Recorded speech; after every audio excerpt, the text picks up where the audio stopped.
오늘 함께 십자가의 의미라는 제목으로 말씀 나누고자 합니다. 이 제목이 굉장히 거창하지요.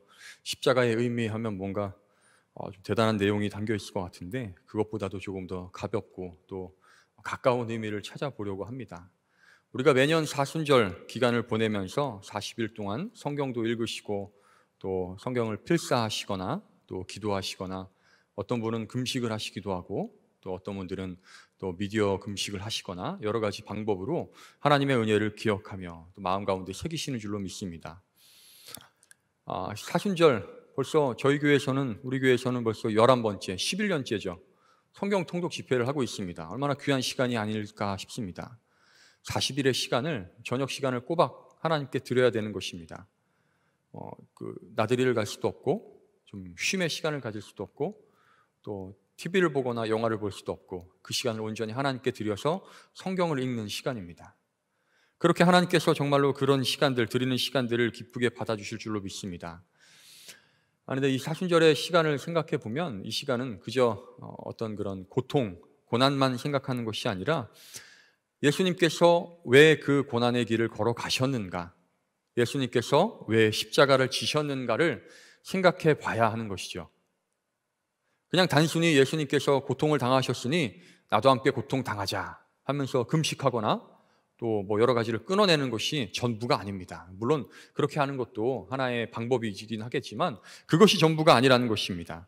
따라서 우리들은 더 깊은 은혜를 이 사순절을 통하여 누리고자 위해서 예수님께서 과연 그 십자가의 길을 어떤 의미를 가지고 걸으셨는지를 생각해보고 마음 가운데 기억해야 합니다. 오늘 말씀에는 예수님께서 한 여인, 가늠하다 붙잡혀온 이 여인을 대하시는 모습이 기록되어져 있습니다. 8장 1절에 보니까 이렇게 말하고 있습니다. 예수는 감람산으로 가시니라 라고 시작을 해요.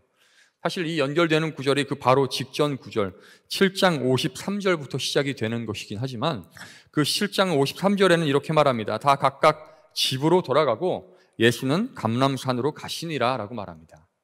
그럼 그 이전에 무슨 일이 있었는가 하면 예수님을 공격하기 위해서 대제사장들과 바리새인들이 와서 예수님께서 어떤 사람인지 낱낱이 고발하려고 캐묻기도 하고 또 다른 사람을 통해서 이야기를 이렇게 좀 몰래 듣기도 하였습니다. 그런 상황 속에서 예수님께서 정말로 잘못된 부분이 없다는 것을 인지하고 어떻게 할 수 없는 방법을 찾을 수가 없었습니다. 고발할 방법이 없어요. 예수님을 쓰러뜨릴 어떤 말도 없고 논리도 없고 의미도 없었습니다. 그래서 제각각 흩어지는 것입니다. 그래서 갈 때에 53절에서는 각각 집으로 돌아갔고요. 예수님께서는 감람산으로 돌아가셨다는 것입니다. 이 의미가 참 주는 바가 큽니다. 사람들은 집으로 돌아갔고 예수님은 기도하시기 위하여 늘 하시던 대로 감람산으로 갔다는 것입니다. 우리가 예수님께서 걸어가신 이 길, 십자가의 길을 따라가기 이전에 예수님께서 걸어 올라가셨던 감람산으로 오르는 그 발걸음, 기도의 자리로 나아오는 발걸음을 먼저 배워야 할 줄로 믿습니다. 그렇게 기도하시고 하나님의 능력을 품으시고 다시 돌아온 예수님께서는 2절에 보니까 성전에 들어오셨다고 합니다. 성전에 들어갔더니 이미 수많은 사람들이 모여 있습니다. 왜 모여 있을까요? 예수님의 말씀을 듣기 위해서. 또 어떤 사람들은 예수님이 틀린 말 하는 것을 잡아내기 위해서, 또 어떤 사람들은 예수님을 고발해서 저 사람이 잘못된 것이다, 저 사람은 하나님의 아들이 아니다, 그리스도가 아니다라는 것을 밝혀내기 위해서 아마 모였을 것입니다. 그렇게 가르치시고 말씀을 전하시던 중에 바리새인들과 서기관들이 한 여인을 붙잡아 끌고 오는 거예요. 이 끌려오는 모습을 한번 상상해 봤습니다. 점잖게 요즘에는 범죄자들에게도 인권이 있어가지고 함부로 못 대한다고 하더라고요. 그래서 문에 부딪히지 않게 이렇게 머리도 이렇게 붙잡아주고 수갑도 가려주고 이렇게 이쪽으로 오세요, 저쪽으로 오세요 안내를 하는 모습을 봤습니다. 그런데 이 여인이 그렇게 끌려왔을까요? 안내받아 왔을까요? 아닙니다. 아마 옷도 제대로 입지 못하고 오는 길에 이리저리 넘어지고 치여서 찢어졌을 수도 있고요. 상처 입어서 피를 흘리고 있었을 수도 있습니다. 머리는 아마 다 헝클어졌을 것입니다. 이런 정말 너저분하고 정말 수치스러운, 치욕스러운 모습으로 끌려온 그 여인을 예수님 앞에 집어 던지고 이렇게 말하는 것입니다. 4절에 보니까 예수께 말하되 선생이여 이 여자가 간음하다가 현장에서 잡혔나이다 라고 말해요. 지금 우리들은 지금 간음죄 폐지된 거 아시죠? 좀 안타깝지만 폐지가 됐습니다. 근데 이 당시에 이 모세 율법에 따르면 가늠한 여인뿐만 아니라 함께 가늠한 남자든 여자든 그 두 사람을 붙잡아서 꼭 죽여야 되는 것이 율법이었어요. 들키면 붙잡아다가 죽여야 됩니다. 그러니까 무조건 다 죽이는 게 아니고요. 결혼한 사람이 가늠했을 경우입니다. 결혼하지 아니했을 경우에는 죽이진 않아요. 결혼한 남자가 다른 여인과 가늠했거나 결혼한 여자가 다른 남자와 가늠했을 경우 꼭 돌로 쳐서 죽이는 것이 모세의 율법이었습니다. 이 여인은 결혼했던 것 같습니다. 명확하게 기록되어져 있지 않지만 이렇게 바리새인과 서기관들이 끌고 온 걸로 봐서 이 여인이 결혼했거나 그 상대 남성이 결혼했다는 것을 알 수 있죠. 이렇게 끌려와서 예수님께 말하는 것입니다. 모세 율법에 이러한 여자를 돌로 치라 명하였거니와 선생은 어떻게 말하겠나이까? 라고 말합니다. 말하는 의도를 아시겠지요? 이 진퇴양난이에요. 이렇게 대답해도 걸리고 저렇게 대답해도 걸립니다. 돌로 치십시오. 율법에 따라 돌로 치십시오. 이래도 아니 원수까지 사랑하라 그랬다면서 어떻게 저런 말을 하느냐? 혹은 이 돌로 치는 것은 유대 율법이지 로마의 법이 아니에요. 로마의 법상 사람 함부로 죽이면 안 됩니다. 당신 로마의 법을 어깁니까? 라고 고발할 수 있는 거예요. 이렇게 될 수도 있고요. 또 반대로 어떻게 사람을 죽입니까? 용서해 주십시오 라고 말하면 이 사람은 모세의 율법을 무시하는도다 라고 말할 수 있어요. 어떻게 대답해도 걸리는 것이죠. 노렸습니다. 그런데 예수님께서는요, 그 말씀을, 그 이야기들을 다 들으시면서 앉아서 땅에 이렇게 글씨를 이렇게 쓰고 계셨습니다. 뭐라고 써 있는지 기록되어져 있지 않고요. 전승으로도 내려오지 않아요. 몰라요. 이렇게 그저 뭐라고 이렇게 글씨를 막 쓰시던 중에 그럼에도 불구하고 사람들이 예수님께 계속 말하는 거예요. 7절에 보니까 그들이 묻기를 마지 아니하는지라 라고 말합니다. 예수님께서 앉아서 글씨를 쓰는 동안 계속 소리치는 거죠. 어떻게 합니까? 돌로 칩니까? 놔줍니까? 말해보십시오. 어떻게 합니까? 계속 하는 거예요. 근데 예수님께서 굉장히 정말 좀 배우고 싶은 모습이 그런 모습입니다. 그랬으면 아마 저 같은 경우에는 막 당황을 하거나 막 어리버리하거나 어떻게 해야 되지? 막 이렇게 했을 텐데 예수님께서는 잔잔하게 차분하게 앉아서 하던 글마저 쓰시는 것입니다. 이렇게 쭉 쓰시면서 무엇을 기다리셨냐 하면 이 사람들의 흥분이 가라앉기를 기다리신 거예요. 소리치는 목소리가 조금 잦아들 때 예수님께서는 벌떡 일어나셨습니다. 7절에 보니까 이에 일어나 이르시되 라고 말합니다. 그죠? 막 어떻게 합니까? 이런데 예수님이 갑자기 벌떡 일어났으면 사람들이 어떻게 했을까요? 소리치던 것을 멈추고 저 사람이 뭐라고 얘기하는 거지? 라고 아마 주의 깊게 들었을 거예요. 예수님께서 일어나셔서 아주 명쾌한 대답, 정말 이 세기의 명답 아닙니까? 이 시대의 아주 명언이에요. 너희 중에 죄 없는 자가 먼저 돌로 치라 라고 말씀하십니다. 여러분, 이 말이 나오기까지 이 상황 속에 있었던 여인의 입장이 여러분들이 한번 되어보셨으면 좋겠습니다. 두 가지로 생각해 보고 싶어요. 여인의 입장에서, 그리고 그 여인을 바라보고 손가락질하는 군중의 입장에서. 제가 한번 생각해 봤어요. 나라면, 그 자리에 있었던 사람이라면 내가 어떻게 했을까?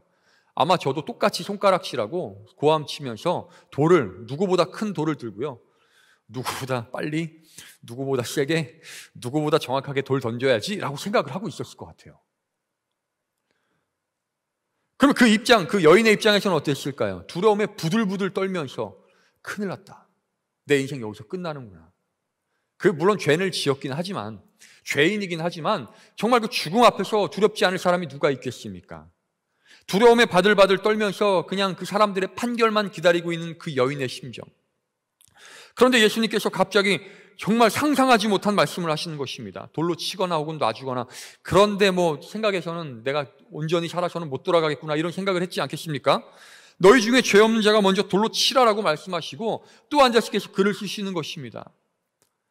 눈치 보던 여인이요, 고개를 살짝 들고 눈을 살짝 들면서 살펴보지 않겠어요? 큰일 났다. 누가 먼저 돌을 던질까? 내 여기서 끝나는구나. 그런데 한 사람 한 사람 돌을 내려놓고 그냥 옆에다 이렇게 툭 던지고 돌아가는 것을 보는 것입니다.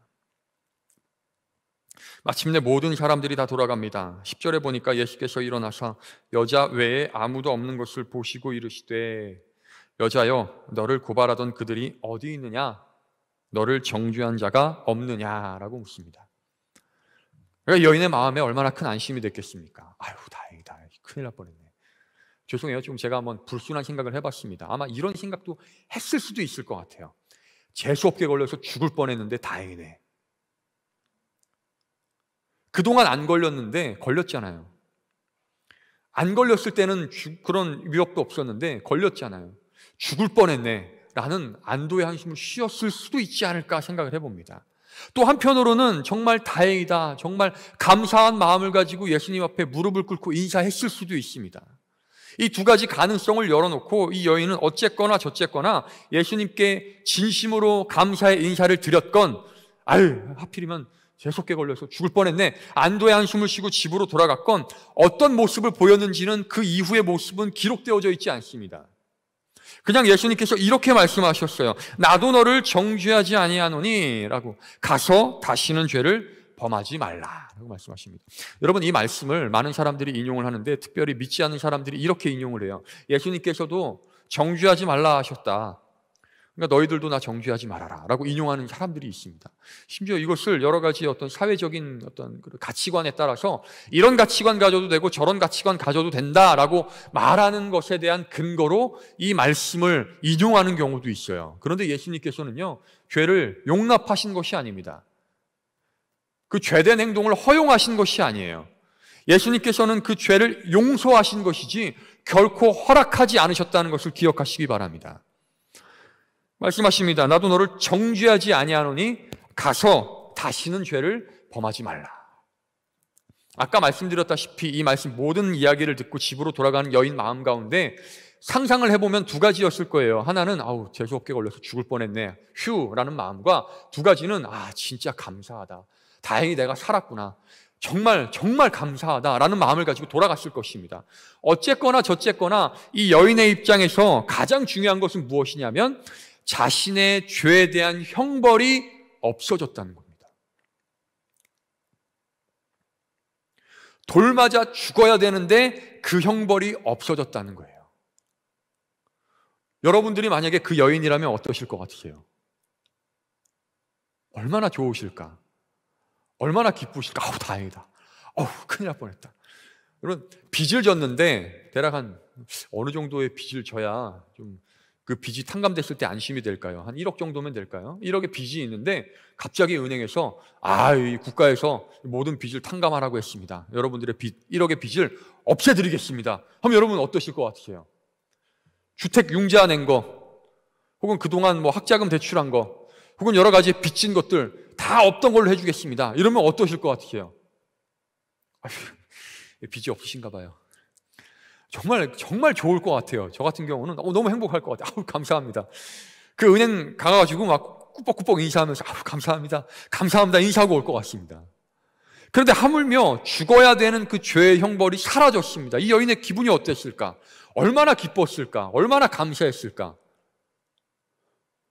저는 그런 마음을 가지고 집으로 돌아갑니다. 그런데 이 여인이 여기서 끝난다면, 이 삶의 이야기들이 여기서 끝난다면 그냥 정말 참 다행스럽게도 예수님을 만나서 죄가 용서받았구나, 죄가 해결되어졌구나 라고 끝날 수 있습니다. 그런데 예수님의 이야기는 여기서 끝나지 않는다는 것입니다. 예수님께서는 이 자리에서 그 여인에게 돌 하나도, 자갈 하나도, 모래알 하나도 던져지지 못하게 막으셨습니다.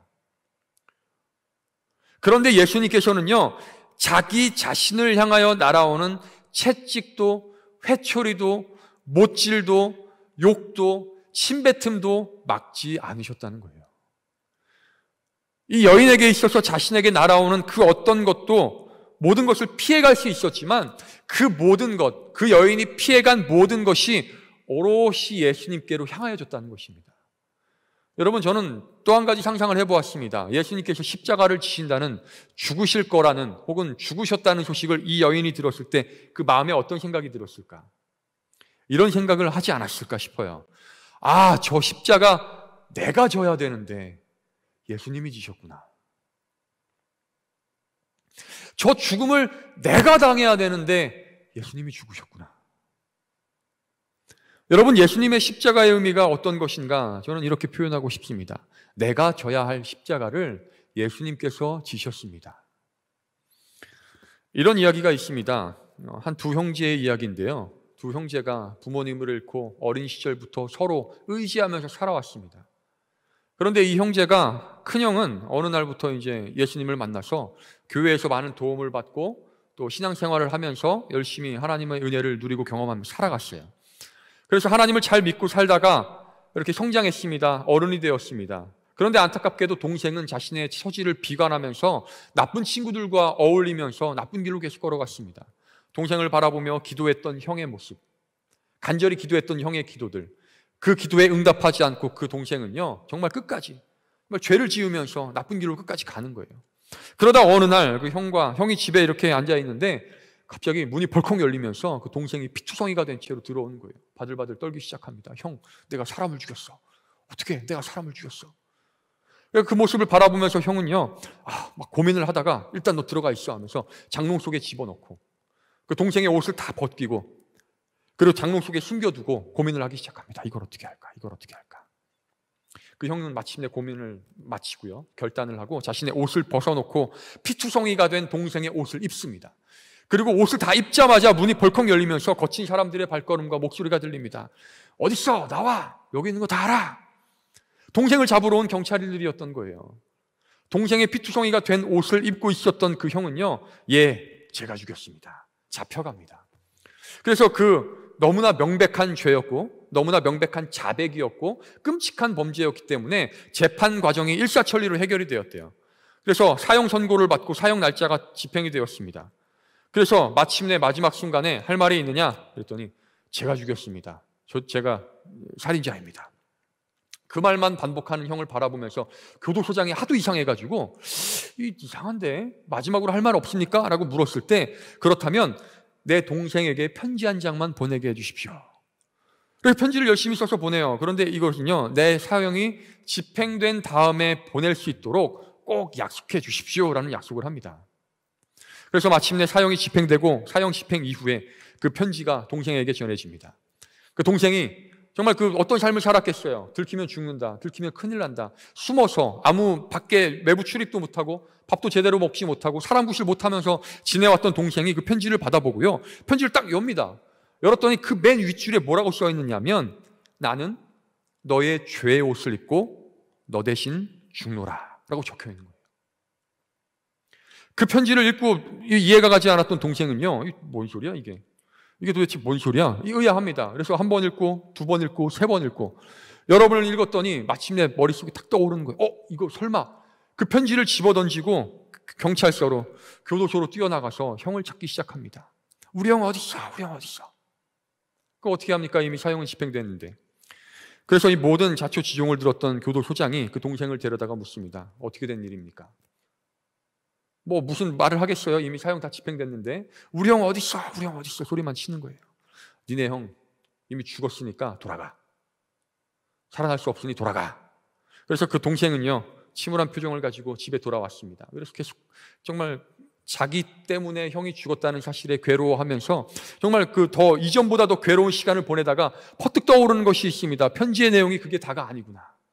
그래서 그 편지를 다시 잘 펴서 읽어보기 시작합니다. 맨 윗줄에는 아까 말씀드렸다시피 나는 너의 죄의 옷을 입고 너 대신 죽노라라는 문구가 써 있었어요.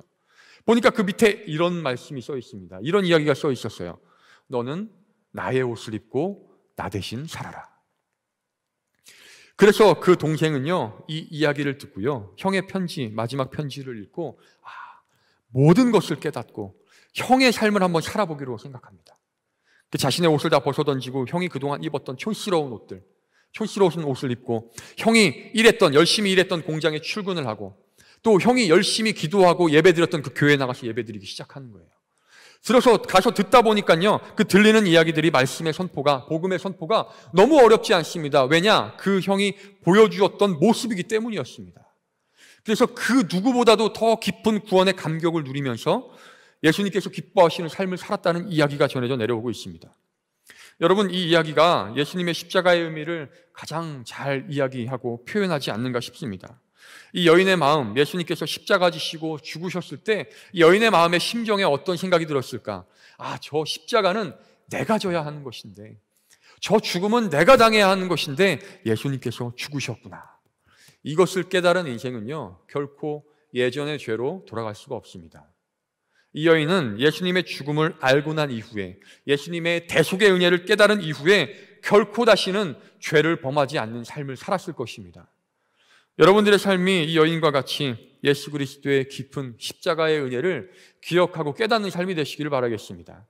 그래서 여러분들의 삶이 이젠 예수님께서 나 대신 나의 옷을 입고 십자가를 지시고 죽으셨기에 이제는 우리들이 예수 그리스도의 옷을 입고 예수님의 이름을 가지고 예수님께서 기뻐하시는 삶을 살아가시는 복된 주님의 백성들이 되시기를 바라겠습니다. 그리하여서 하나님께서 정말로 기뻐하시는 빛과 소금의 역할을 감당하시고 여러분들의 삶의 모습을 통해 많은 사람들이 주님을 바라보며 또 주님의 은혜를 깨닫게 되는 귀한 주의 백성들 되시기를 바라겠습니다. 기도하겠습니다.